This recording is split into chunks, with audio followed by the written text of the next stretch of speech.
CBDC-asioista. Jonkin verran nyt lehdessä alkanut Suomessa olla näistä jutuista, joten mä luennoin tähän nyt pikkasen, mistä siinä on kysymys. Mä oon tehnyt aikaisemmin vähän vastaavan videon, mutta tässä nyt tulee uudestaan tämä hommeli. Mä oon noin 3-4 vuotta itse ronkkinut noita asioita syvemmältä.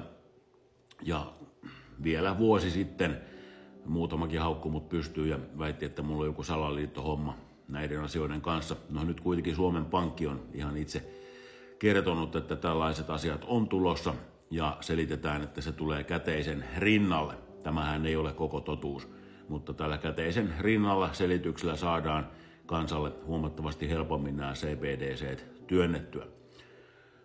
Ei ole muuten aikaa kuin muutama kuukausi, kun pankissa töissä oleva henkilö väitti, että mä jaan täällä täysin väärää tietoa, että ei mihinkään tämmöiseen digieuroon olla menossa, että kyllä hän tietää, kun hän on pankissa töissä. No en tiedä, oliko hänkin sitten siivoojana siellä vai mitä hän teki, mutta joka tapauksessa tietoni ovat olleet täysin oikeita, mitä on jakanut. Mä kerron tässä nyt vähän huonoja ja hyviä puolia, mitä tulee tapahtumaan, kun mennään digieuroon. Ja tämä nykyinen raha ei ole digieuro. Eli vaikka teillä on raha näkyy numeroina pankkitilillä ja pankkikortilla siirtyy numeroina eteenpäin, se on aivan eri asia kuin se, mihin rahajärjestelmä tulee muuttumaan. Mutta se ei näy teille millään tavalla, kansalaisille. Se asia tapahtuu siellä taustalla ja se on lähinnä vain tekniikan muutos täysin erilaiseen järjestelmään kuin koskaan aikaisemmin. Digieuron huonoja puolia, niillä pystytään, ja siis mä sanon mitä pystytään tekemään. Tämä ei tarkoita sitä, että Euroopassa mentäisi tähän kontrolliin, mutta nämä on asioita, mitä pystytään tekemään, mitä ei ole pystytty aikaisemmin vanhalla järjestelmällä tekemään. CBDC myötä pystytään vaikuttamaan hyvin paljon ihmisten elämään. Eli kontrolloimaan kansalaisten ostokäyttäytymistä, hiilijalanjälkeä muun muassa, mikä tulee varmasti olemaan iso asia CBDCn käytössä. Ja kun se otetaan maailmanlaajuisesti käyttöön, niin siinä on sitten ihan turha itkeä kenenkään yhtään mitään. CBDCllä voidaan kontrolloida minne ja kuinka paljon sä voit matkustaa. Eli voidaan ohjelmoida raha sillä tavalla, että sä pystyt ostamaan yhden lentomatkan vuoden aikana esimerkiksi. Tai se lentomatkan pituus voi olla määritelty. Että sä voit tehdä tietyn pituisen lentomatkan vuoden aikana tai useamman matkan miten ikinä. Ja sen jälkeen sä et pysty ostamaan lentoa itsellesi. Koska kaikki tämä kun on digitaalisena systeeminä, niin vaikka sä kiertäisit jollain tavalla sitä ja sun puoliso ostaisi liput, niin sitten ne menee sun puolison hiilijalanjälkitililtä. Tai siinä kohtaa, kun syötetään matkustajan nimi, niin siellä järjestelmä lyö punaista, että et pysty varaamaan tälle henkilölle enää lentoja, koska teidän hiilijalanjälki tältä kuukaudelta tai vuodelta on käytetty. Kuinka paljon voi tankata? Eli polttoaineen kulutusta voidaan ohjata CBDC:llä. Keskuspankki, joka laskee liikenteeseen CBDC:t, voi käytännössä määritellä sinne ihan mitä tahansa ostorajoituksia. Eli vaikkapa polttoaineen määrä voidaan alueellisesti rajata.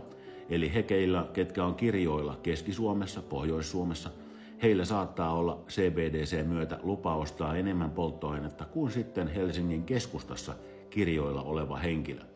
Voi hyvin olla, että Helsingin keskustassa kirjoilla oleva henkilö, hänen polttoaineostomäärät on hyvin pieniä, koska sillä pyritään rajoittamaan ihmisen yksityisautoilua ja ohjaamaan julkisten käyttöön.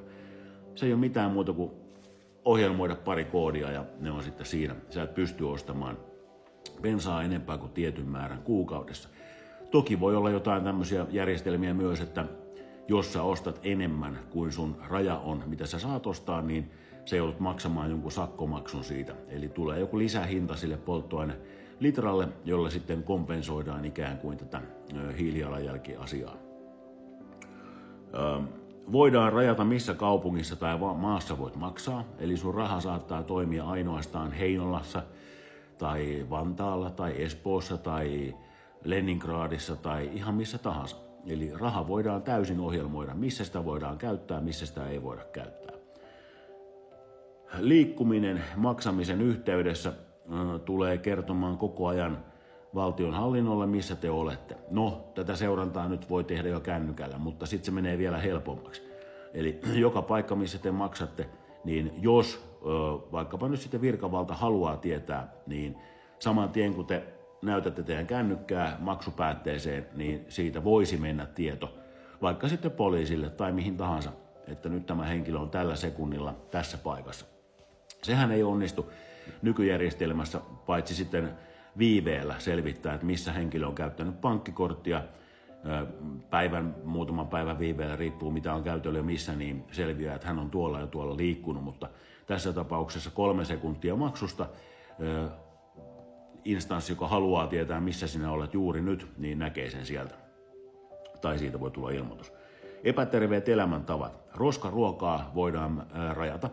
Eli voidaan tehdä sellainen rajaus CBDC:hen, että tietyt ruokapaikat tai ruoka-aineet tai ruoka-annokset, jotka on epäterveellisiä ihmisille, niin sä voit ostaa sitä vain tietyn määrän kuukaudessa. Eli voidaan asettaa tämmöisiä rajoja, että jos sun elintottumukset on hyvin epäterveelliset, joka taas kuormittaa yhteiskunnan terveydenhuoltoa, niin silloin niitä voidaan CBDC myötä rajata. Siis voidaan. Koko ajan puhun siitä, mitä siellä voidaan tehdä. En todellakaan sano, että näin tulee tapahtumaan tai näitä rajauksia otetaan käyttöön, mutta Kiina on hyvä esimerkki. Siellähän on aika maksimaalinen rajaus tehty CBDC myötä. Terveydenhuoltoa voidaan rajata, jos elintavat ovat huonot. Eli jos sun ostohistoria, kun kaikki ostot sen jälkeen nähdään helposti koneelta, että mitä sä oot ostanut, ihan kaikki, sun kaikki ruokakassiostokset.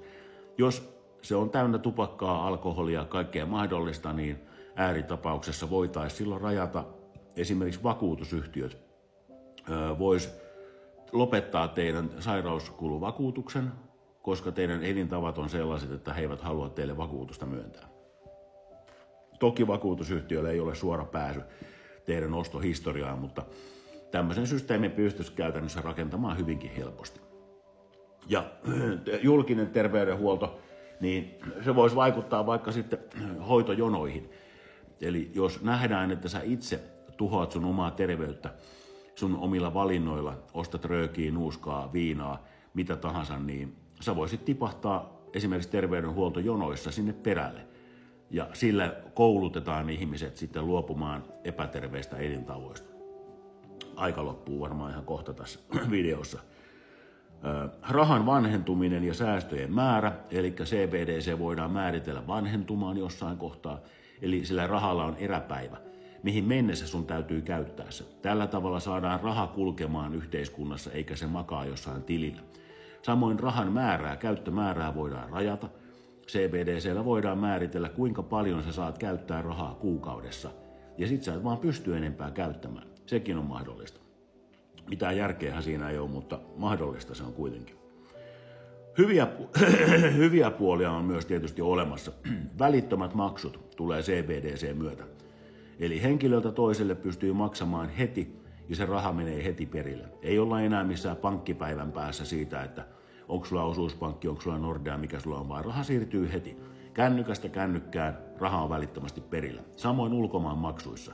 Jos sä maksat tästä Tansaniaan hepulle sinne viidakkoon, niin silloin se raha heti siellä, kun sä oot suorittanut sen maksun. Palkka, vähän nuhaa pukkaa. Palkka on mahdollista. Palkkapäivät voidaan jättää pois, ei ole enää palkkapäiviä, vaan palkka voi tulla sulle joka päivä sun työsuorituksesta. Eli kun sä oot höylännyt sun kellokortissa töissä, niin sulle voi tulla liksa joka ikinen päivä.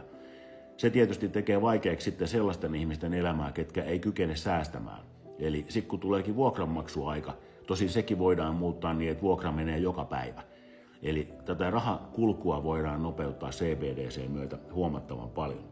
Nyt loppuu aika, mutta sanon vielä sen verran, että CBDC ei ole krypto, eikä se ole stablecoin, vaan se on rakennettu Ripplen järjestelmään, tällaiseen private ledgeriin.